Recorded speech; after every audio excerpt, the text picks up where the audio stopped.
Yohanes pasal 7 ayat 16 dan 38.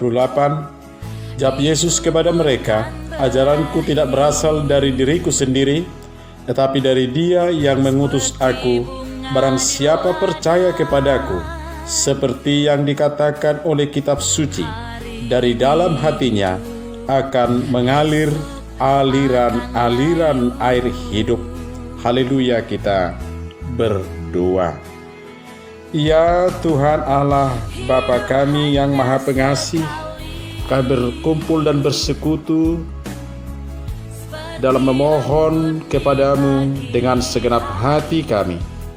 Berilah iman yang benar kepada kami dan kuatkanlah hati kami agar kami berkelakuan sesuai dengan kehendak. Peliharalah kami sampai akhir hidup kami, karena anakmu Yesus Kristus Tuhan kami. Amin. Shalom, Horas firman Tuhan atau Evangelium di minggu yang ke-23 setelah Trinitas, tertulis dari Yeremia pasal 29 ayat 1 sampai dengan ayat 7, berbunyi sebagai berikut.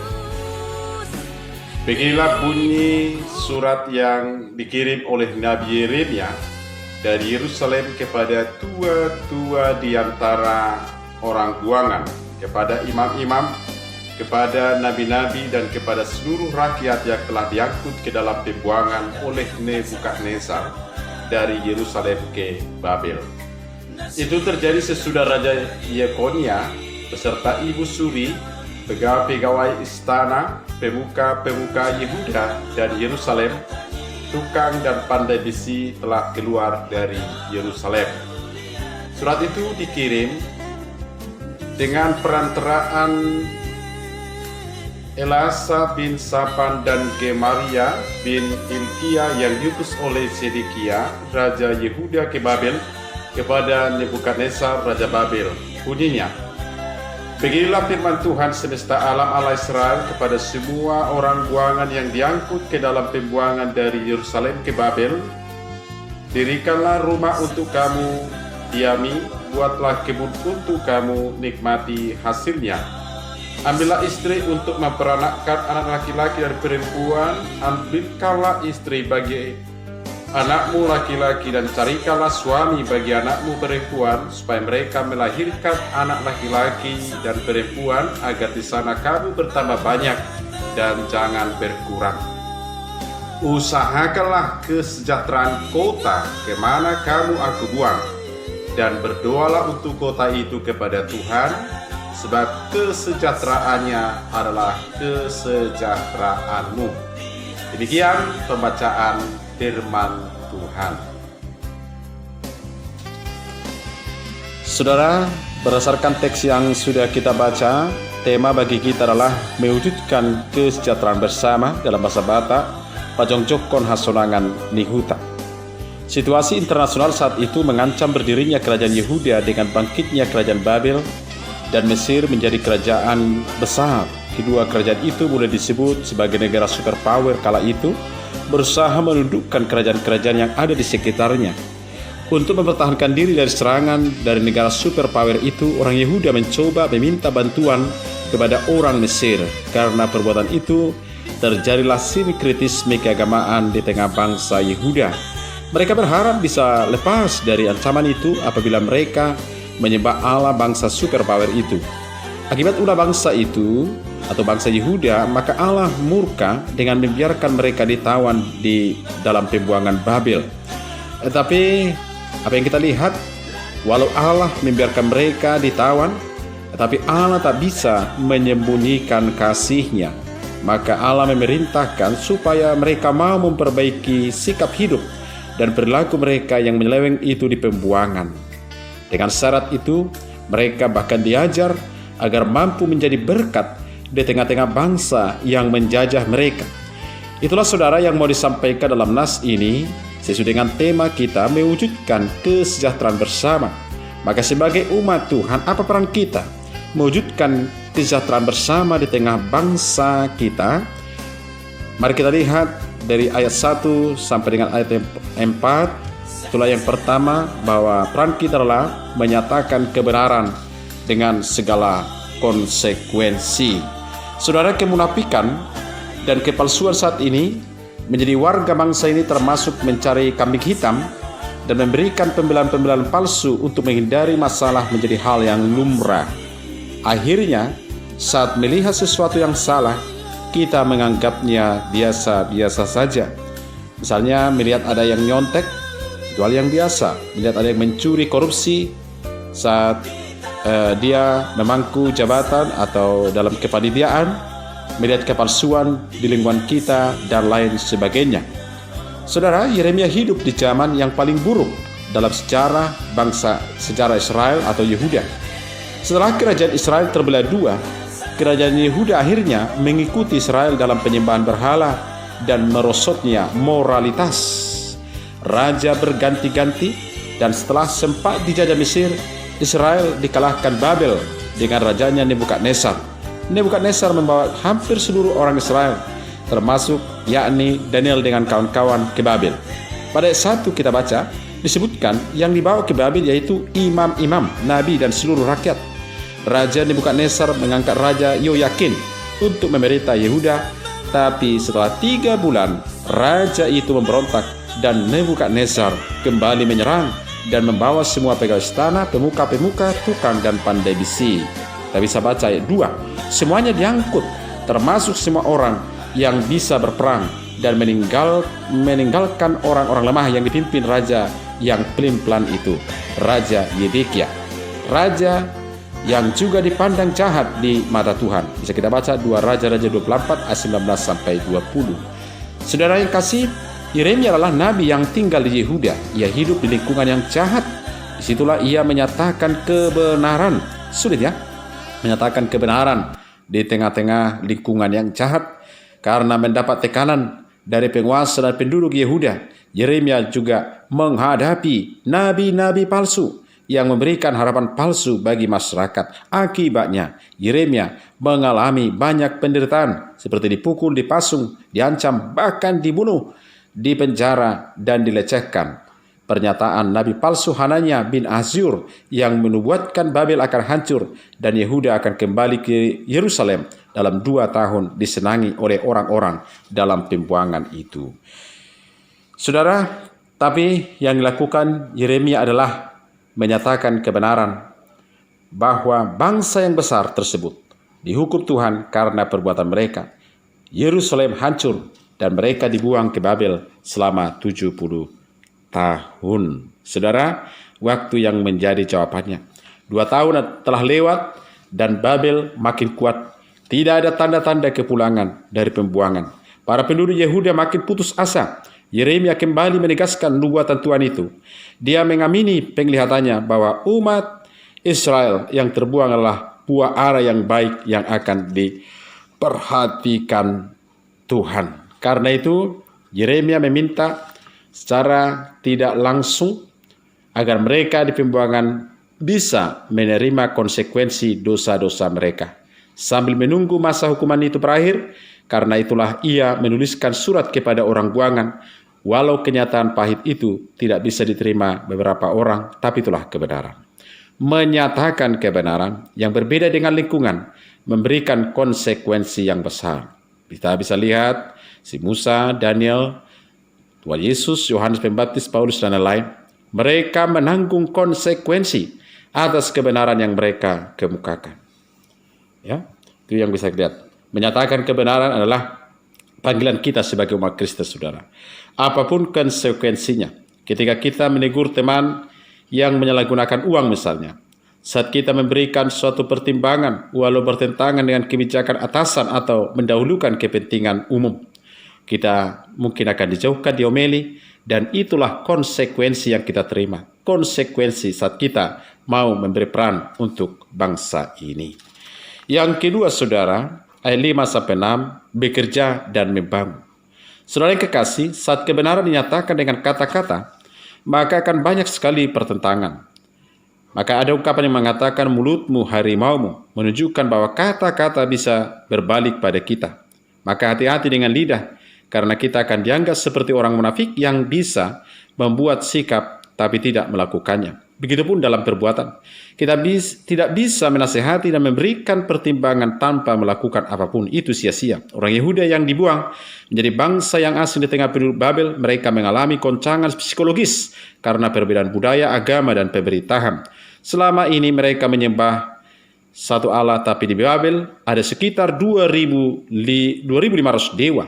Mereka bingung dan takut akibat nubuatan palsu bahwa 2 tahun akan kembali ke Yerusalem, membuat mereka hanya menunggu dan tidak berbuat apa-apa, termasuk untuk diri mereka sendiri.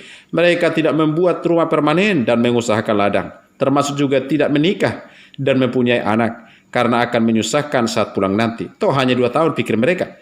Mereka hanya menunggu dan hidup seadanya dari belas kasihan orang lain. Yeremia tahu akan hal itu dan ia bersedih. Ia mengingatkan bahwa masa pembuangan adalah 70 tahun. Dan bila orang Yehuda terus-menerus seperti itu, maka mereka akan binasa sebagai suatu bangsa dan keturunannya. Yeremia mengingatkan mereka untuk membuat rumah dan bekerja, hidup seperti di wilayah mereka, termasuk juga membangun keturunan di sana, mencari istri dan pasangan bagi anak-anak, menunjukkan bahwa mereka tetap menjaga keturunan mereka dan tidak kawin campur dengan bangsa setempat. Mereka hidup berbaur tapi tetap menjaga kemurnian ras Yehuda. Saudara, perhatikan kalimat mencarikan istri dan suami bagi anak mereka. Dengan begitu saat mereka kembali sebagai suatu bangsa yang murni.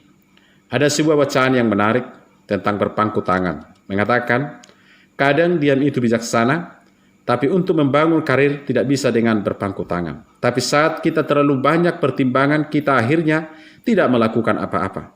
Saat kita memutuskan untuk memancing, itu keputusan yang baik. Bila memutuskan untuk melemparkan umpan, itu keputusan yang lebih baik. Tapi bila Anda memutuskan untuk berpangku tangan, Anda tidak akan menikmati makan malam. Lakukan sesuatu. Saudara, kita harus peka. Apa yang bisa kita lakukan untuk menyiapkan diri kita bila saat itu tiba? Kita bekerja di suatu bidang yang terbuka untuk korupsi atau jadi PNS yang menjalankan birokrasi. Belajarlah berorganisasi, menyampaikan pendapat, mengelola uang dalam jumlah kecil dengan jujur dan dapat dipertanggungjawabkan dengan baik. Itu membantu dalam pekerjaan nanti, baik sebagai PNS atau non-PNS atau sebagai swasta di perusahaan instansi yang lain.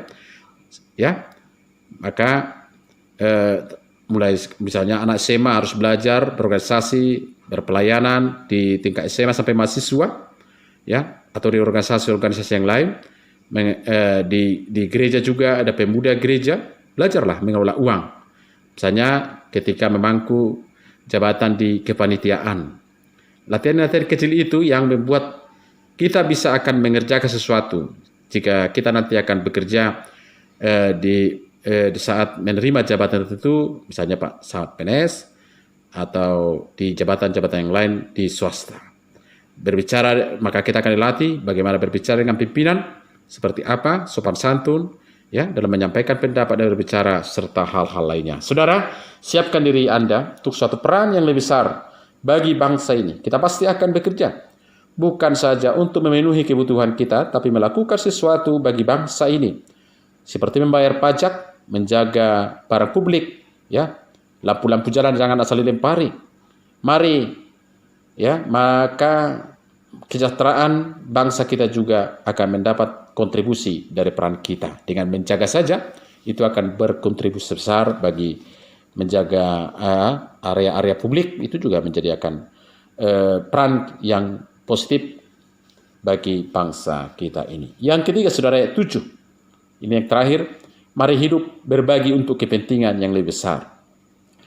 Saudara-saudara, poin kehancuran bangsa ini diakibatkan boleh dengan adanya karena egosentris dan individualisme, yang artinya masing-masing hanya mau mengurus dirinya dengan sendiri tanpa melihat sekeliling mereka.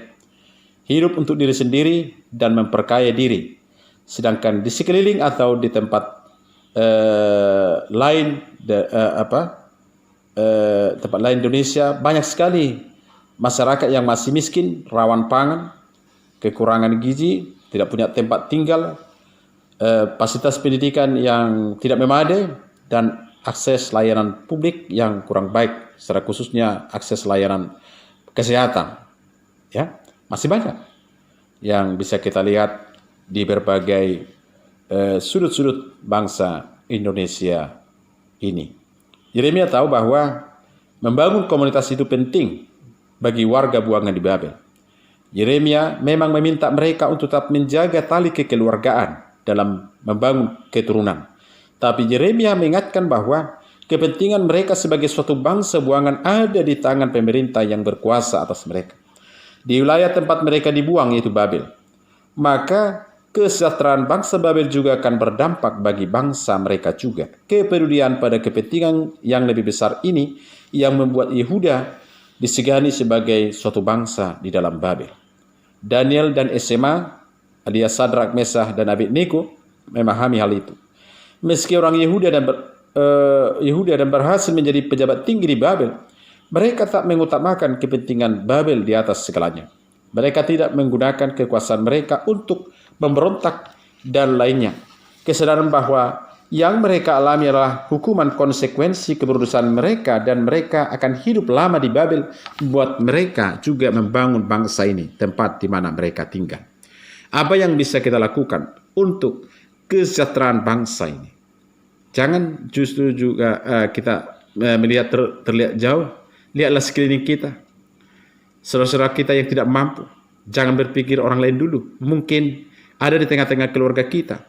Keuangan mereka, anak mereka yang tidak mampu melanjutkan sampai SMA atau bahkan perkuliahan.